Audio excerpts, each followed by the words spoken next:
Hi there, it's Kevin with RogueDeckBuilder.com.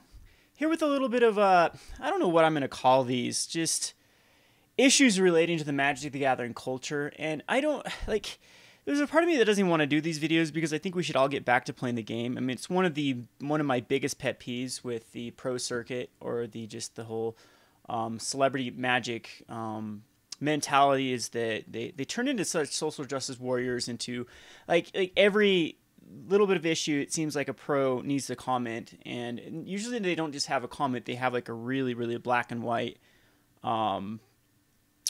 ideal or a view on that point. Now, I talked about Goifgate not too long ago, which I just thought was plain ludicrous by a bunch of the pros by insulting a fellow pro for taking the term Goif. This one is actually a very serious issue, and it hits very close to home to me because I have kind of been through the ringer in my life with these type of issues, and I hope I'm not making YouTube like suicide here with my channel.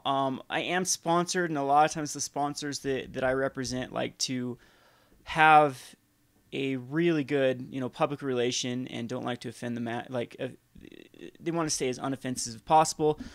I said a word one time on one of my videos, the R word, and I was actually referring to myself. I'll stay quote unquote here. Quote unquote, I hope I'm not being retarded here for making this play. And the video was pulled and edited, and that was taken out. And yes, I can understand how that can be offensive, and I've since changed my vocabulary. So I grew up saying that word like crazy, as many of you also have grown up saying words that can be slightly offensive, or offensive in this case. And then I actually found out one of the reasons why is one of the writers for the particular website that I do videos for actually does have a child with Down syndrome. Now that actually helped me understand that the choice of words that I use do affect other people, and it's in my best. It's just the best thing for me to do to get that word, cut that word completely out of my vocabulary, especially it does affect someone close to. But one of the stupidest things that came from it was a fellow, I guess, writer. She tweeted the most nasty thing about me, about how I was such an awful person for saying that, and how they can't believe that they published that, and shame on the editors for not catching that, and blah blah blah blah blah. When it wasn't ever in my I wasn't trying to be offensive. I was just trying to use a word that I'd grown up saying with, and I didn't understand just the I guess the offensiveness that it could cause, or the pain that it could cause other people. And I really think that her tweet was really uncalled for, really calling out my character and making it a lot bigger of a deal, rather than, again, what we call a teachable moment, saying, hey, Kevin, maybe that wasn't the best choice of words. You do know that one of your writers for the website that you represent has a child with Down syndrome. Maybe that you can find a different word to use that. No, she just decided to blast me and call me a lot of names on Twitter and blah, blah, blah, blah, blah. And it caused a little bit of a stink. So that has been my little run-in with kind of the PR and YouTube and whatnot. Now, I have a lot of other things. I want to do videos basically on my culture here in Utah, and just thought that was probably not the best thing to do, because I am part of a small group of people that do not belong to the mainstream culture here in Utah. I'm not going to talk much about that more, and the pain that it's caused me in my life to kind of be that outcast. But I just think that YouTube probably isn't the right place, and the Magic the Gathering YouTube definitely isn't the right place. But this issue, though, is being brought up in our community by some very, very bigger names. One being Marrow himself, Mark Rosenwater, the lead designer of Magic. And the issue I want to talk about is just the women in Magic issue, and how we've completely gone really, they've used some very strong words against people that I don't think have really crossed any lines or anything. I mean, what really put me over the edge now is there's an article that was written recently in Star City Games by Jim Davis that basically said, hey, can we start treating people as people rather than their gender? Basically saying that he was a little bit irked by the amount of women in Magic articles that have been coming out, and was wishing that we could get past that and just go back to playing the game and treating people, not giving advantages, not trying to make this a more, like, specifically trying to target women to come to the Magic scene. If we could all just be better people, that they'll naturally come back. And I completely agree with him. Now, I'm going to share a couple stories of my past with discrimination in Magic the Gathering that I have seen and has personally happened to me. And I'm also going to give a little bit of my reasoning for, like, where I am in life with the whole feminism and how feminism has personally affected me. And it's going to go back a lot to my relationship and being a male in a relationship with a very, very toxic woman, and how I think that our system, especially here in the state of Utah, is very, very, very hostile towards men. And that is why we do need, like, men's rights, and we do need an opposing voice to the very, very, very, very loud feminist movement. Now, I come from a background where, again, I'm part of a counterculture here in Utah, and Utah is known for being pretty backwards when it comes to female rights. I'm not going to get into it much because it's a culture thing, it's a religious thing, where it can be argued that men hold all the power in the particular religion that is very prominent here in Utah.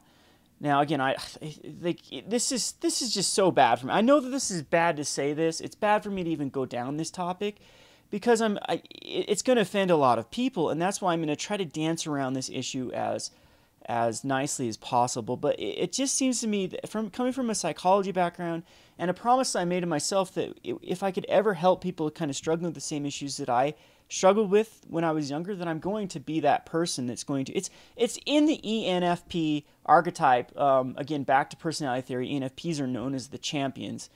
And when we see, like, an injustice happening, it is very hard for us to shut our mouths and not do something about it. So let's get back to what's happening in the Magic community. We've had a lot of articles about women in Magic. According to Marrow, 38% of women... or 30% of the people that play Magic are women, yet only 1% make it to the Pro Tour, and only something like 2% go to Grand Prix. So what is keeping women from playing in the more competitive environment? Well, I just think Marrow's numbers are a little bit jaded.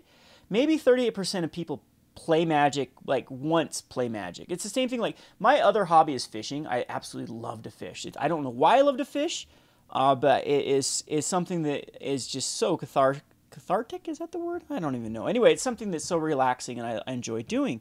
And I bet you that over 40% of people that fish are women. But if you go out and you go and on streams and rivers and lakes, the majority of people and the people that are really enthusiastic for fishing are usually going to be men. And I don't think that fishing creates a hostile environment that is keeping women away from competitive fishing. I just think that just the natural tendencies and natural strengths and just what what women are into, what men are into, are a lot of times different. And in my observations as a human, we'll put it that way, and I could be completely wrong, men seem to get a lot more into anything that's competitive. Like, even you can even take, like, a predominantly thing that is stereotypically people make fun of, like, cooking being a woman thing. If you actually look at competitive cooking, it still is quite dominated by men, and I don't think that that's more of a sexist issue. I just think that gender-wise, men are just programmed more to be very, very competitive. And this is something in psychology that they run you out with a pitchfork when you try to talk about gender issues, because apparently it's the sacred cow of psychology. It's the sacred cow of a lot of mentalities here that it's sexism when you start talking about biological differences as far as mental differences and emotional differences between the sexes. But I really do think that there is a lot different. So a lot of women just don't get into competitive Magic because competition historically and even socially still isn't something that women really aspire to. And I really hope that there are more women that do end up becoming more competitive, and it's something in society we're all getting better as and being more inviting to, and I don't think that it's just an issue towards Magic. So yes, we should be doing more things to try to get women into the competitive scene. That's great, that's wonderful, but the way that they're going about that in the latest articles, I think, is a little bit very hostile towards people that like, this is the definition, like, when you can't have a discussion about something, when articles are pulled or people getting berated for having an opinion, that's when it's dangerous. That is when it's very, very dangerous, when there can't be a dissenting point of view.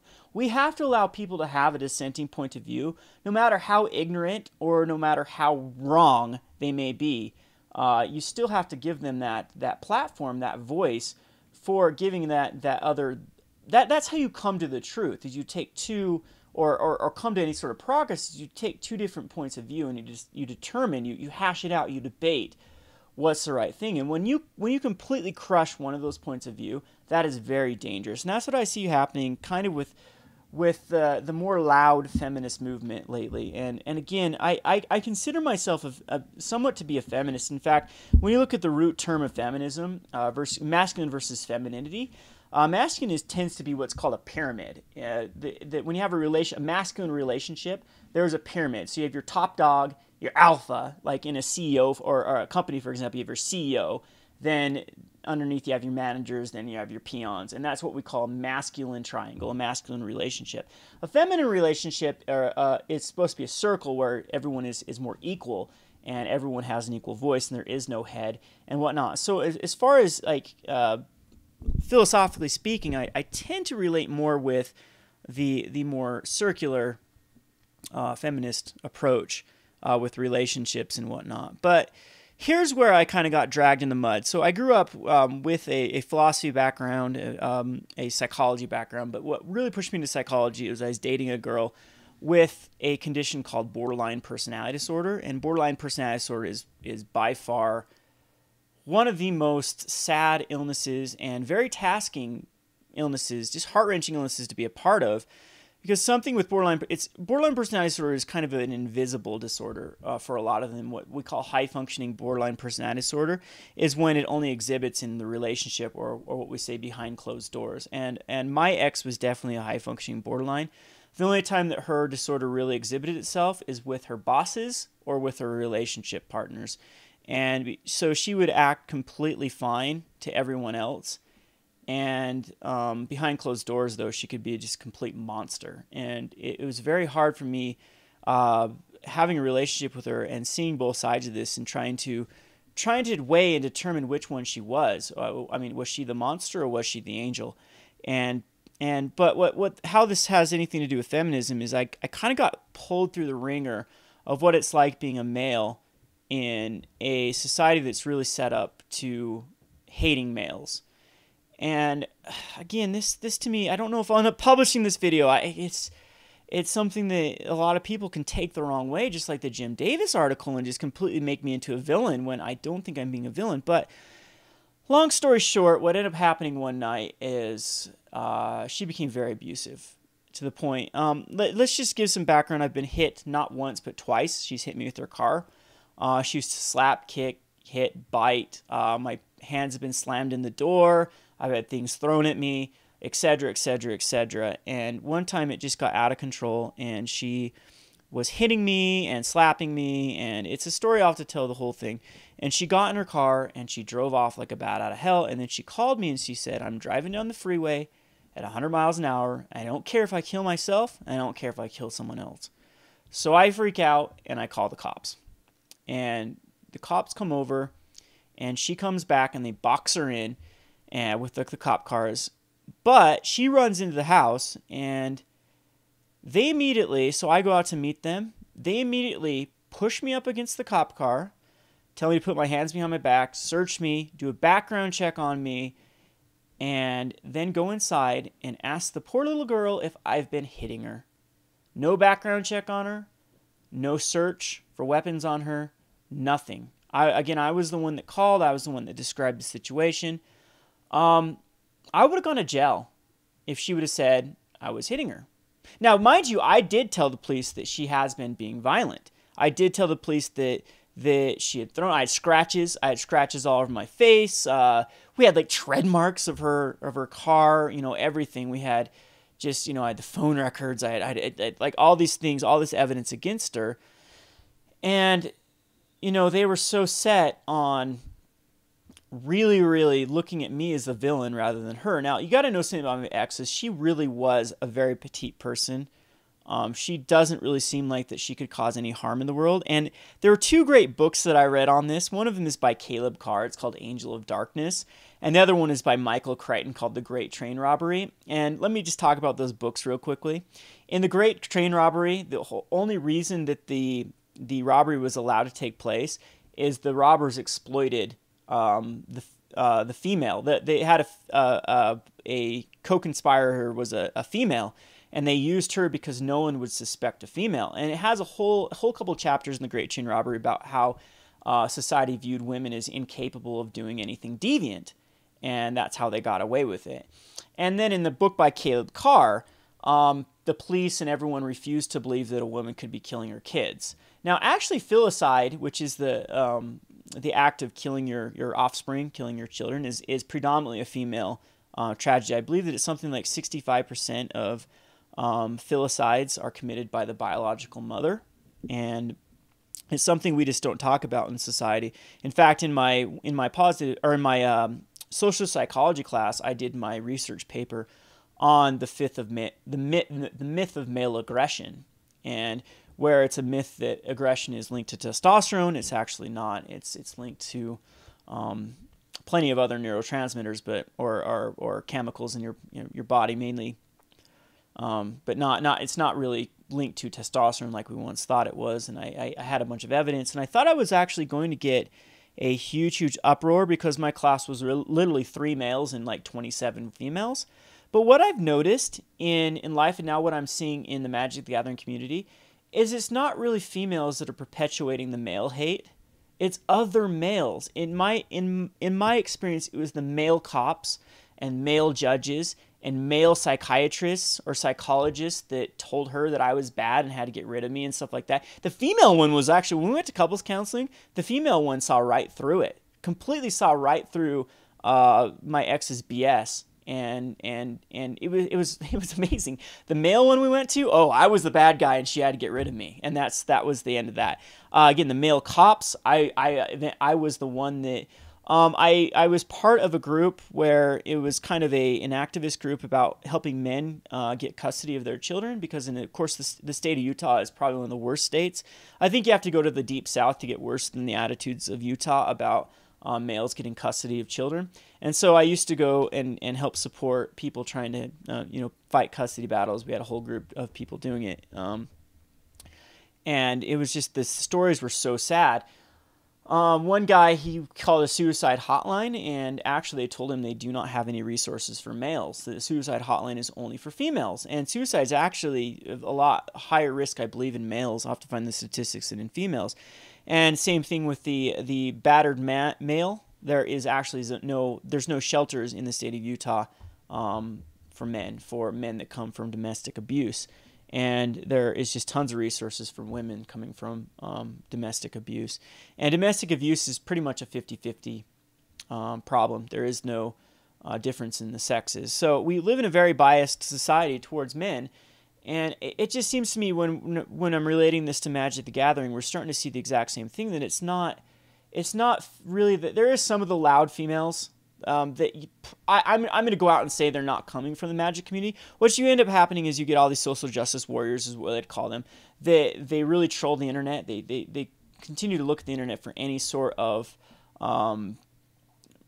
female problems, and then they act like that they're actually part of that community. We saw that not too long ago with there was a gentleman that he was, a little bit of backstory. I don't know the facts, but what I was able to gather is he was convicted of felony rape in his 20s. He was, I guess the whole story was, a girl was passed out and he was really, really drunk as well, and he did rape her, and that was the evidence. We don't know exactly. And what happened is the court, he ended up only doing a little bit of jail time, I believe, and mostly community service, but it was 10 years ago, and he had made a whole entire transformation into a great person. Like he graduated with high honors from Purdue, and Purdue got some heat for it, and Purdue basically said, do we believe in rehabilitation or not? Because this is a person that is 100% rehabilitated himself and now is a great functioning person.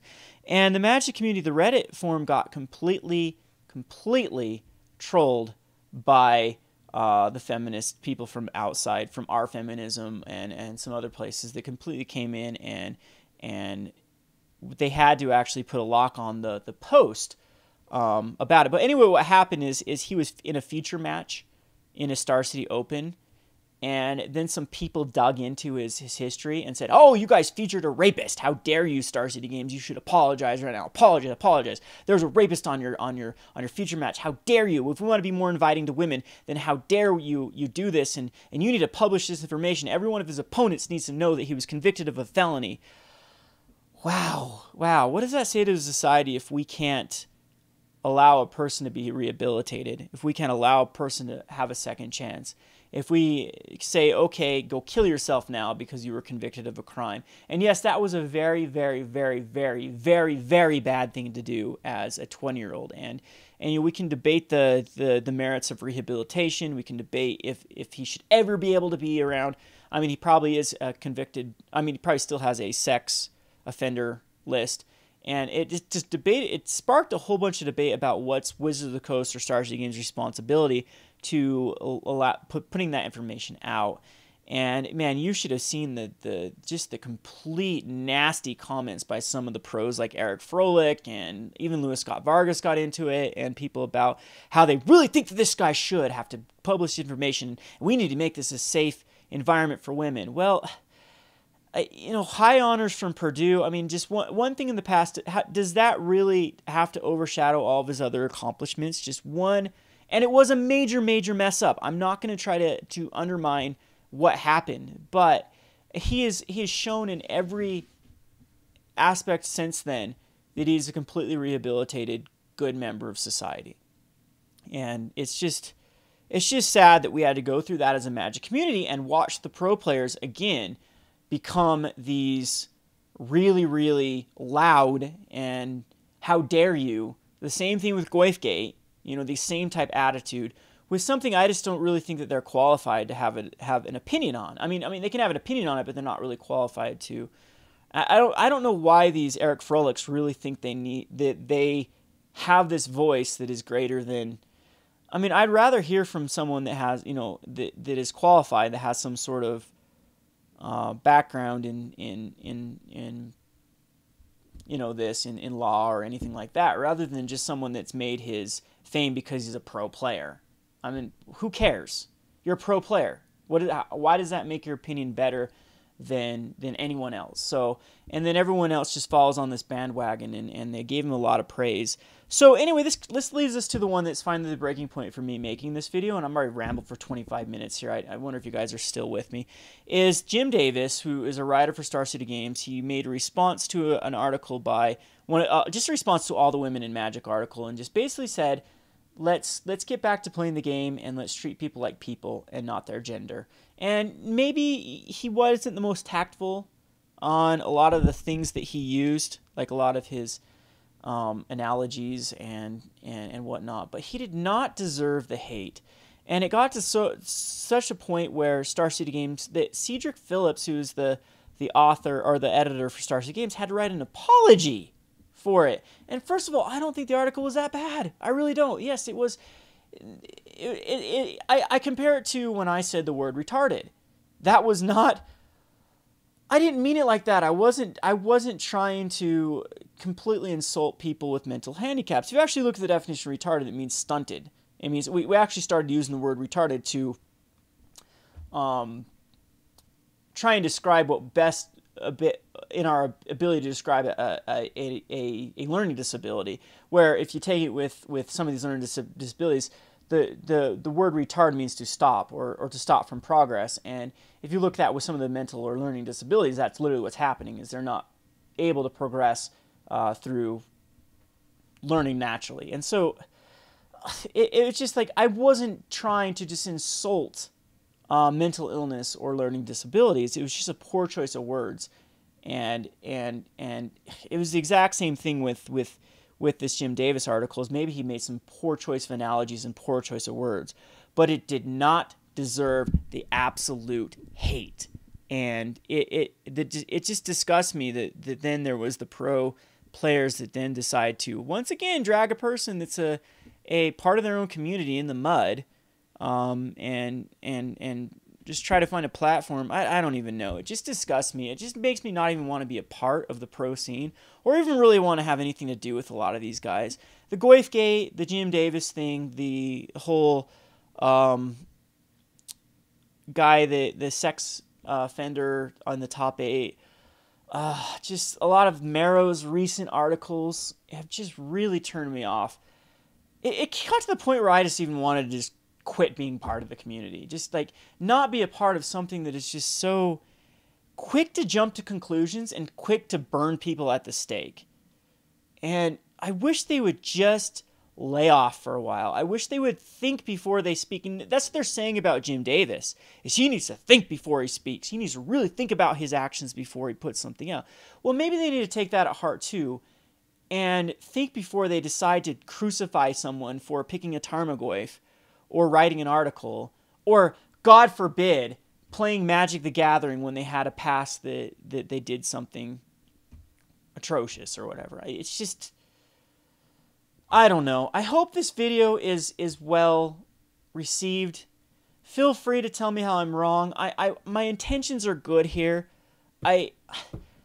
Maybe this isn't even making any sense. Maybe I should just shut the hell up and not do videos and get back to, playing Magic the Gathering rather than being a social justice warrior myself. I mean, and I'll take that to heart. And I hope I don't get any major backlash for this. Like, this is an issue that matters to me because I was pushed to the verge. I was almost crucified for being a male in a relationship with a very, very, very disordered female. Now, let me talk about borderline personality disorder for one of the reasons why I actually quit psychology is borderline personality disorder is kind of like the sacred cow. You are not allowed to criticize it in psychology. Well, here's the problem is borderline does get a lot of heat. Borderline personality disorder does get a lot of hate. And it's very hard for a person, especially I feel really sorry for what we call the low-functioning borderline personality disorder, because low-functioning is a lot different than high-functioning. Low-functioning borderlines tend to have a very, very hard time in all aspects of life. A lot of times they are the emotional wrecks that beyond just relationships that you see, and they are really stigmatized. And even when you're diagnosed with borderline personality disorder, it's very, very hard. Like when you read articles about what a horrible, awful human being you are just because you have borderline personality disorder, that's not fair. Because each borderline individual is different. And there probably is a significant amount that never have committed spousal abuse. But borderline personality disorder is, I've read that like 50%, upwards of even higher, 50% of abuse, domestic abuse, is one of the people in the relationship either has a narcissistic or borderline personality disorder. I mean, that's how bad it is. And then borderline happens in males too. It's non-discriminatory between male and female. And it's just, but when I was in psychology, it was like we couldn't even talk about some of the issues with borderline personality disorder, or you'd be branded as one of these people, one of these haters, one of these people that just hated borderline personality disorder, and one was setting back the illness and whatnot. So you cannot be silenced. That's my whole point to this video is when you silence a dissenting point of view, that is just as bad as having the dissenting point of view in the first place. Like, you have to have this discussion. Recently I was talking to someone about global warming where they said that 100% of scientists believe in global warming, which is 100% false. Like, I'm not even talking about, like, there is a dissenting point of view with global warming, and when we try to claim that there isn't, that's where it gets dangerous. When you say that there is no room for debate or discussion because this is fact, yeah, that's when it really becomes dangerous. So anyway, I'm not going to say anything about global warming. I'm just using that as an example of when I was looking at two people debate it. And I'm like, huh? You really saying that 100% of scientists? Because I know that guy's a scientist and he doesn't agree with you. And there's all these other things. But anyway, over 30 minutes long now with this video. If you guys enjoy these videos, let me know. I can talk for hours upon hours and hours about different issues with borderline personality disorder in specific, or about psychology in specific. I've come a long ways. Let me just touch on that really quickly too. With One of the things that's irked me about a lot of these pro players recently that have been, in my opinion, what I consider bullies, with the whole Tarmogoyf thing, the whole Goyf gate, that's bullying. That's pure and simple bullying. With some of these other issues in the past that I've mentioned too, that's 100% bullying. When a lot of these people, you can tell they didn't come from the greatest childhoods. They were nerds growing up. They obviously gravitated toward Magic the Gathering. They were probably bullied throughout some time in their life, and it just really, really blows my mind that then they become, when they now have the power, they become bullies. And I actually saw that in kind of the Spike mentality, the whole competitive scene when I was joining it, is some of these people were absolute bullies to newer players and people trying to get into the scene. Or me, when I started magicking, and I was pretty buff. Like, I'm weak now. I have no muscles because I sit behind a chair and do YouTube videos all the time. So I need to get back in shape again. But when I got back into Magic, I was a bodybuilder. And one of the reasons I was a bodybuilder is I had no self-esteem. I had no self-esteem because my borderline relationship dragged me through the mud. And in Magic and bodybuilding were two of the catalysts that got me back into good self-esteem and really having something to live for, which is sad to even say that now. It sounds pathetic saying that, but that's the situation I was in. But anywho, when I first got back into Magic, I had a lot of people hate me because I looked like your typical guy that, I don't know, I wasn't the typical Magic player. I think that they felt like I was invading their space. And people like me that was wearing an Abercrombie and Fitch shirt, a Billabong shirt or something like that, didn't belong in a local game store.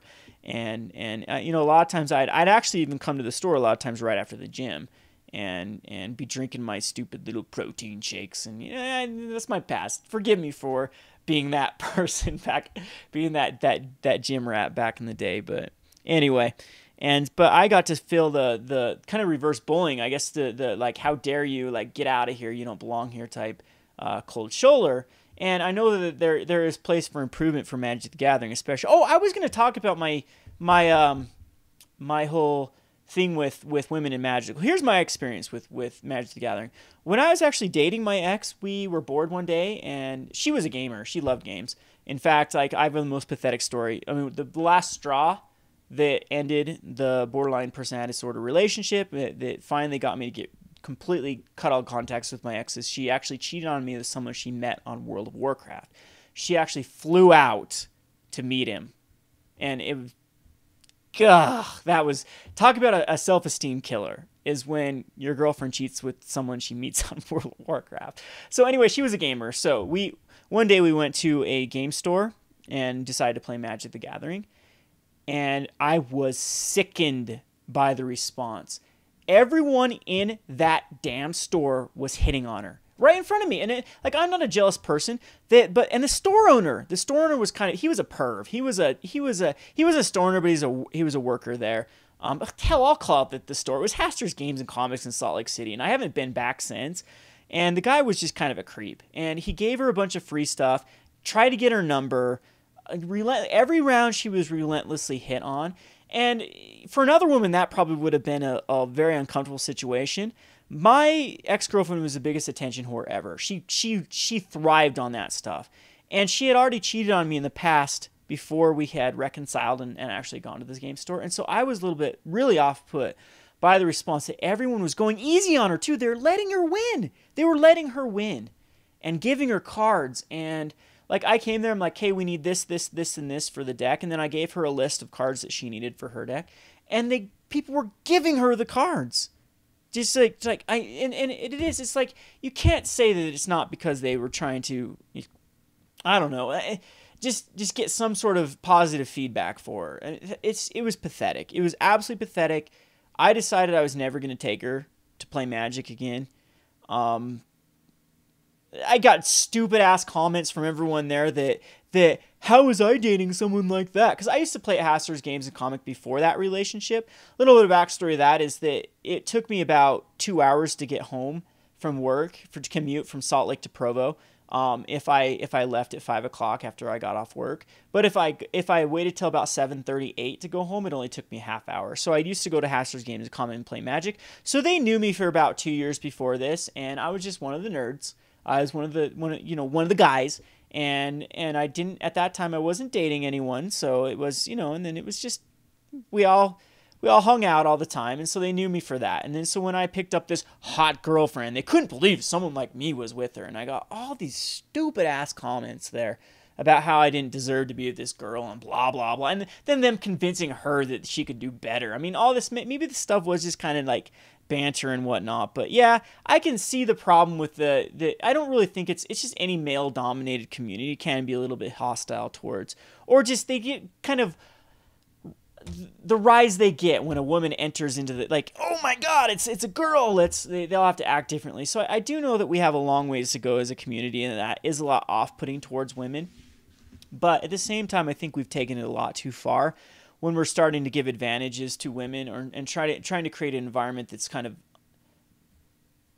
further the other way, giving, like I said, unfair advantages, or tiptoeing around issues, tiptoeing around women. And like I am very banter. I have a lot of banter. I like to have conversations and jabs at my opponent, and it seems like when I'm playing a woman, I'm a lot more tight-lipped. I don't even make a lot of comments because I don't want to be offensive, or I don't want to be one of those guys. And I wish that I could just I could just be myself, and maybe that is my own issue. Maybe I should just do it anyway, around, when there's female presence and stuff like that. So I don't know. Let me know what you guys think in the comment section below. If I've been wrong here, I apologize. Again, I disclaimer, I'm not trying to be offensive. I'm not trying to be the biggest, bigoted jerk or whatever. If I do need corrected, please correct me. But I hope that we at least can have these discussions, and people don't get their articles censored because of the loud minority, or the loud social justice warrior type people that think they need to quash completely. You cannot make an article about this, dissenting point of views or dissenting opinions. So over 35 minutes, ramble. If you like these type of videos, let me know. I'll do more of them. If you hate them and tell me to get back to playing Magic the Gathering, I'll do that as well. Yep. Anyway, 37 minutes. Kevin with RogueDeckBuilder.com. Thanks for watching.